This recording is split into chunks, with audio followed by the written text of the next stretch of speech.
தமிழக வெற்றிக் கழக நிர்வாகிகளுக்கும் விஜய் ரசிகர்களுக்கும் தமிழக மக்களுக்கும் ரெண்டு முக்கியமான விஷயத்தை பற்றி தான் பேச போகிறோம்.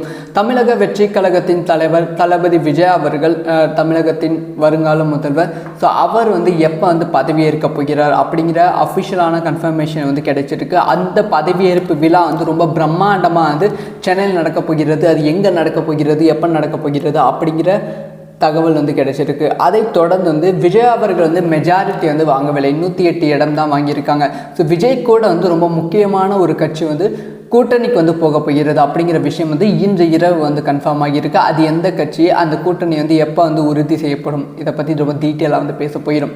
தமிழக வெற்றி கழகம் இந்த கட்சி 2026 சட்டமன்ற தேர்தலில் ஒரு 20 சீட், ஒரு சீட் ஜெயிக்குமா அப்படிங்கிற ஒரு விமர்சனம் விஜய் மீது இருந்தது, தமிழக வெற்றி கழகத்தின் மீது இருந்தது. ஆனால் தமிழக மக்கள் ஈவன் விஜயை இதை நினச்சி பார்த்துருக்க மாட்டாங்க. 2026 சட்டமன்ற தேர்தலில் பெரும் அதிகமான வாக்குகள், அதிகமான சீட் பெற்று இப்போ வருங்கால முதலமைச்சராக விஜய் அவர்கள் இருக்கிறார். 108 இடம் வென்றிருக்கிறார் விஜய் அவர்கள். இன்னும் முதலமைச்சராக ஆவதற்காக, அதாவது முதலமைச்சர் பதவியை தக்க வைத்துக் கொள்வதற்காக இன்னும் 10 இடங்கள் தேவைப்படுகிறது. அதுக்கான கூட்டணிக்கான பேச்சுவார்த்தை தான் பயங்கரமாக போய்கொண்டு இருக்கு. இப்போ என்ன தகவல் கிடைச்சிருக்கு அப்படின்னு பார்த்தீங்கன்னா, காங்கிரஸ் தமிழக வெற்றி கழகத்தோட கூட்டணி கிட்டத்தட்ட உறுதியாகிவிட்டது அப்படிங்கிற தகவல் கிடைச்சிருக்கு. அதாவது எலெக்ஷனுக்கு முன்பே காங்கிரஸும் தமிழக வெற்றி கழகம் கூட்டணிக்கான பேச்சுவார்த்தையை நடத்தியது. ஸோ ராகுல் காந்திக்கு இந்த கூட்டணி மீது மிகப்பெரிய ஆர்வம் இருந்தது. ஆனால் சோனியா காந்தி இல்லை, இந்த கூட்டணி வேண்டாம் அப்படின்னு சொல்லி அப்போவே வெளியே இந்த கூட்டணியில் சேரல.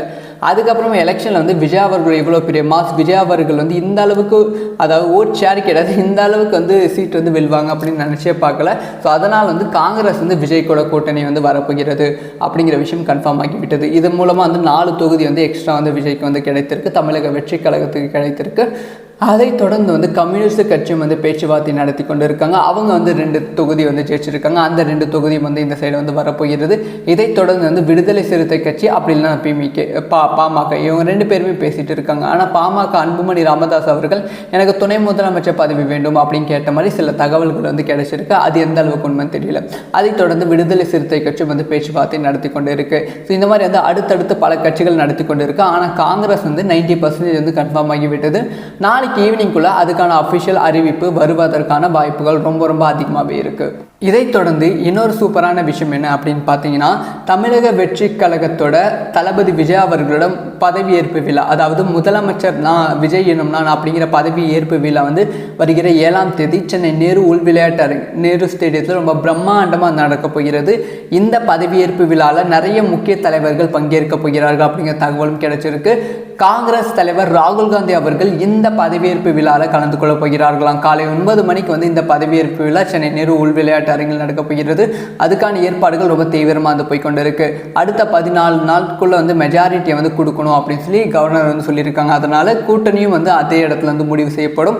ஸோ முதலமைச்சராக விஜய் அவர்கள் வருகிற 7ஆம் தேதி பதவியேற்பாங்க. இந்த பதவியேற்பு விழா தமிழகத்தில் ரொம்பவே கோலாகலமாக இருப்பதற்கான வாய்ப்புகள் ரொம்ப அதிகம். தமிழக மக்களை அவ்வளோ சூப்பராக கொண்டாடுவாங்க. ஸோ நீங்கள் சொல்லுங்கள், விஜய் அவர்களோட அடுத்தடுத்து என்ன நடவடிக்கை எடுப்பார்? ஸோ தமிழக மக்களை எப்படி அவர் பார்த்துப்பார்? தமிழ்நாட்டை எப்படி வழி நடத்தும்? உங்களோட ஒப்பீனியனை கமெண்ட்ல லீவ் பண்ணுங்கள்.